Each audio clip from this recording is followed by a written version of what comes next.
Do you want to become a permanent part of the channel? Check out the Alliteration Gaming Patreon. Here you'll find different tiers that all let you get involved in my videos, as well as provide you with a shout out, exclusive Discord access, and the ability to see my content early and ad free. Now if you're new here, you're gonna need an account on the UGN site. This will let you sign up for events, locate stores near you, and of course accrue those redemption points to use in the loyalty shop. You can even snag yourself 50 bonus points right now if you let me refer you. Until August 30th, when you're signing up, just click on content creator and type my channel name in the box. Regardless of how you do it though, thanks for being part of the Alliteration Nation. Now, let's get on to the video. Good evening, dear viewers. Welcome to another Alliteration Gaming video. My name's Levi, and tonight we're going to be doing a deck commission that takes a look at Mr. Overhaul. My good man, Kevin Reimer, pretty much hit me up and said, hey bud, everyone thinks Overhaul's so crazy, this guy's so strong, I'm just not seeing it. Can you put together what you think might be the most competitive Overhaul list on any symbol? Now, Overhaul is a character that I don't think, like, at base value is hard to decipher.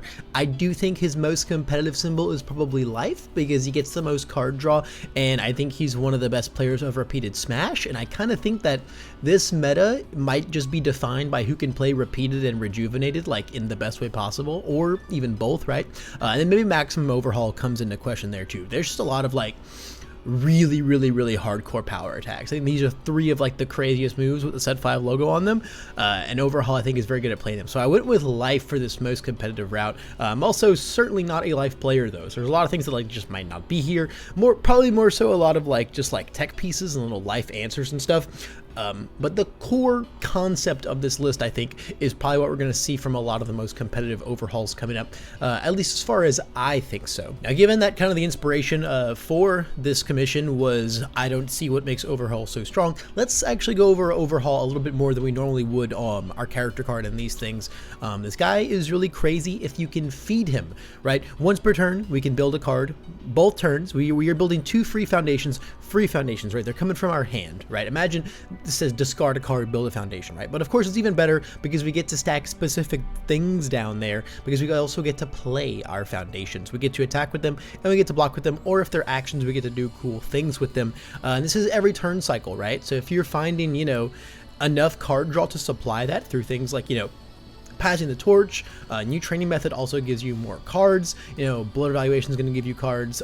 So literally draw a card, draw a card, draw a card, ready passing the torch to draw a card, pick up 3 cards. You know, our attacks and our foundations are really all about just kind of feeding these abilities to make sure we're getting as many extra build as we can, and then we just get to see if our rival isn't able to full block us. We get to see if they're gonna be able to or not, and then turn a foundation into 2 damage 1 health, which is a crazy, insane exchange. So this guy's just very good. He's just got a lot of words on him. Feels like they really wanted to slap as many things on this guy as they could to make him super strong. Overhaul, very powerful character. I think Earth and Life are really in contention for his best symbols. I think Earth, like, you can also find similar draw power on, but like Back Alley gets to build, and I feel like, I don't know, I feel like building and release is just like so good. Building like floating and keeping areas safe, I don't know, the zero quality on both symbols is quite good. But for the purpose of this list, we went Life, and it kind of, as I said before, it is mostly because I think repeated 100% Smash is bonkers. This card, I feel like, is not long for this world. Like balance-wise, this card just doesn't make any sense when you compare it to literally anything else. And I think a big part of this format is going to be figuring out who gets to just play this card so powerfully. This thing is massive and huge. It's a 4 high for 6. It's got EX3 and Powerful 3. It gets to ready a foundation. Like, it's basically Crow and Frog right here, right? At its base value, ready a foundation. And we get to ready things like our passing the torches, which is just super duper nuts. You know, we can literally, like, if we open with this, worst case scenario, we open with this, we check a 5, cool, commit passing and then ready it. Or if we have rescue, cool, +1 speed to it, and then ready the thing we committed. Like, oh my god, it's so crazy. This card's nuts. And the big reason I think this card's so good with Overhaul is because you can play it as like you're like way late in the chain, only on a 5, because the one you play from your stage ignores progressive. And then we just basically have a bunch of really good punches to lead up to that ability, right? Because ideally what I really want to do with this deck is just go like punch, repeated from our stage on a 5, ready for, and then ready our whole stage, and then just go into maximum overhaul and like murder them, just decimate them. That's kind of the idea with this deck here. Repeated is 100% my target for this overall enhance all day, every day, which is why I feel like 4 is just fine, because you want to kind of build them and then keep them down there if need be. They're also an emergency low block if you build them down there, which is great. As far as our other punches, Future Charge just draws cards, nothing more, nothing less. It's very simple. Back Alley draws cards, stuns them, and builds our zeros. We all know how Back Alley, how cracked Back Alley is. And then we have a couple of Rejuve Smash. Now, we don't have a way to activate this second enhance. Discarding a card during the enhance step, get it from momentum, we can't do that. But I think that this simple response, just be like, you can be 2 attacks in and have already refunded your 2 cards and gain 2 health. We already gain health on face. The more health gain you have, the better. And I think it's just super duper fine, even without being able to turn on the free momentum. So, you know, with that, we have like 10 punches that we really want to lead up to repeated 100% with. Again, the idea is you're trying to string a few punches, play repeated on a 5 with Overhaul's ability, and then ready your whole stage and essentially just like keep going from there if you can, especially with things like maximum overhaul. So that's where maximum overhaul comes in. This card's massive. If we play this, you know, to its full power, it is a 7 low for 8. That if they don't full block, it can be a 7 low for 9 that also heals us 1, and it'll pick us up any 3 cards we want. So anything that we built at any point in time and we want to play now, or it could just pick up our blocks. Like if we're gonna play this huge attack string and not kill them, it now refunds our hand completely, picks us up 3 blocks. Really good stuff. And then if we want, you know, if we just need the ready resources in hand, we can just build anything from our hand, face down or face up as well. So it's foundation, we can build it face up. If you have assets, this also works. We're not playing any assets because, like, I don't know, I just wasn't feeling them too crazy. But you usually play like, you know, like a singular area or 2 in here for thematic purposes, of course.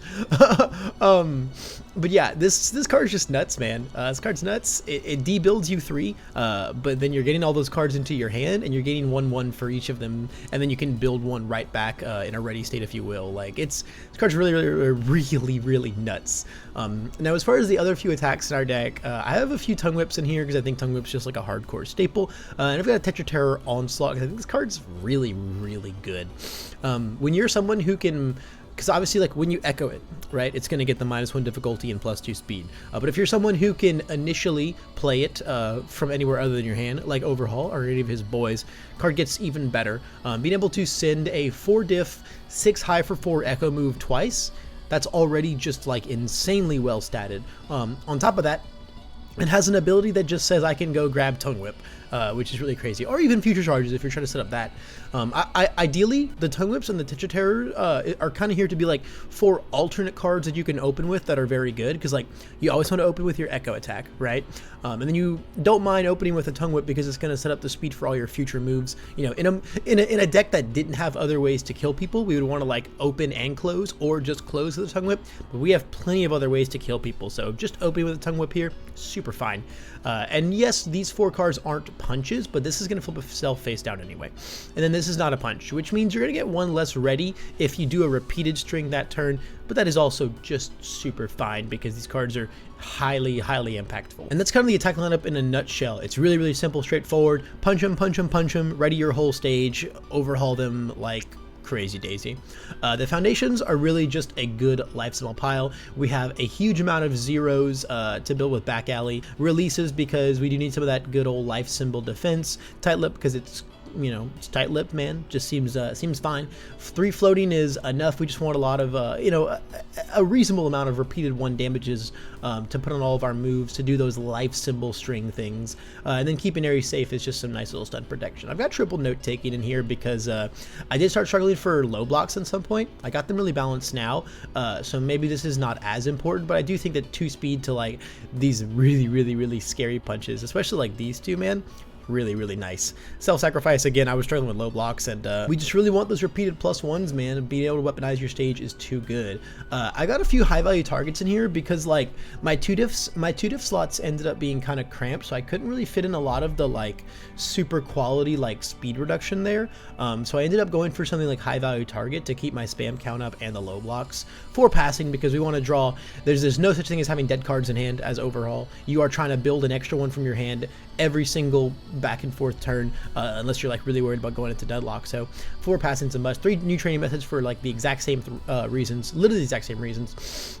It's just you need more cards. I've got a few Faith Shields in here because any Faith Shield you draw, you can just build down and then keep it there for a rainy day to block with at any point in time, and that's wild. A couple Lost in Thoughts, just because, you know, it's a life symbol deck. We want a little, you know, control's hard to come by. We want a little bit of point and answers. A pair of Monstrous Ferocities, because I think this card's very, very good. I've been shoving it in like almost everything lately. And now that we're also Overhaul Breaker-ing 1, Overhauling Breaker 1, Overhaul Breaker 1-ing? Yeah, Overhaul Breaker 1-ing. Now that we're also doing that part of the card, it's just even better. This card's absolutely fantastic. We get to block from our stage just so much with this deck, and it's very obnoxious, which is kind of what lets you like feed your cards in hand to your stage so much. Which seems like just like a you know, it seems like you're doing the same thing but with both more middlemen. But when you start building all these cards, committing them for resources, and then blocking with them from your stage, you realize like how profitable what this guy does is. And then 3 diffs, I got a pair of Rescue Completeds because I just wanted some more speed reduction in here because there's very, very little, despite being, you know, a life symbol deck. We're really not like super defensive though, to be honest. We're kind of just here to survive like the few turns we need before we can set up these super crazy moves. But if you wanted to make this deck more defensive, you totally could, you know, add in some more of that speed reduction, right? You know, go more on like release and keeping Airy safe rather than tight-lipped and floating. You could add in like some Stalking or Praise, you know, more rescues if you really wanted to. There's a lot of ways you could go, but I think this is okay for now. And then I think Blood Evaluation is very cool because it lets us change our momentum into free cards and free readying, which is really nice. But also, if we don't ever want to touch this enhanced, we can just use Repeated to ready this card and get to draw a card. And I think that's very, very good. Again, just fuels all of our free building like crazy. And then I got a few actions to line up. This is a 64 card deck, so it's a little bit on the heavier side, but you know, this is supposed to be like a more competitive list, right? So I wasn't too worried about like my personal ratios that I usually do for these. Teamwork is cool because it does kill people sometimes, but also, if you draw it, you can just build it down, and then you have a 1 low block that makes your next ignore progressive sit in your stage for a rainy day when the rival's own tongue whips come at you, right? And the future is now is very, very similar thing. If you draw it too early, you can build it down, keep it there for a rainy day.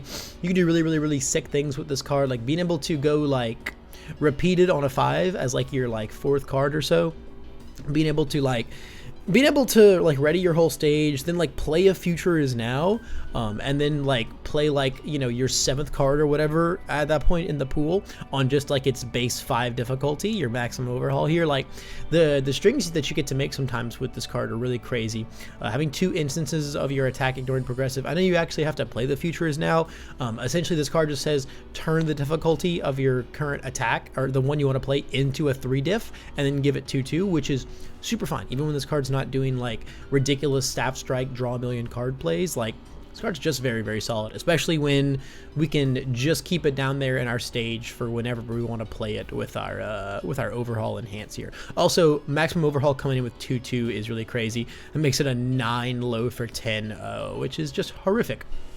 And that, guys, is not gonna say the most competitive overhaul list in the world. Literally, just something I threw this together on a symbol that I've never played before, but I think this would probably win a ton of games because this guy's just very strong. These attacks are very strong. You know, the hardcore labbers out there are gonna find the, you know, the real spot, the sauce and the spice and the, you know, the inner workings and the bits and parts and the machinations of like the complexity when it comes to like the most competitive overhaul list.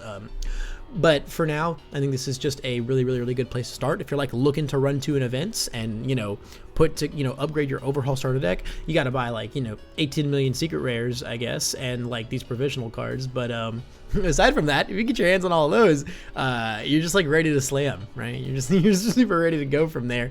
And so I think this is like a fine starting point. I think this is like these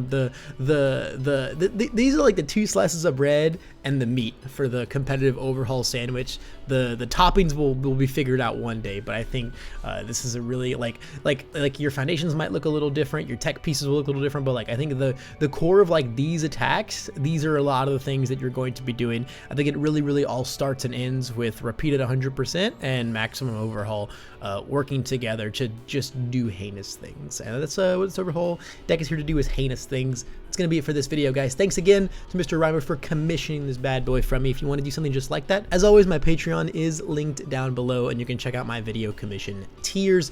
That being said, thanks just for making it to the end of this video. I super appreciate it. That's all the time I have for today, but I do hope I can see you in the next one.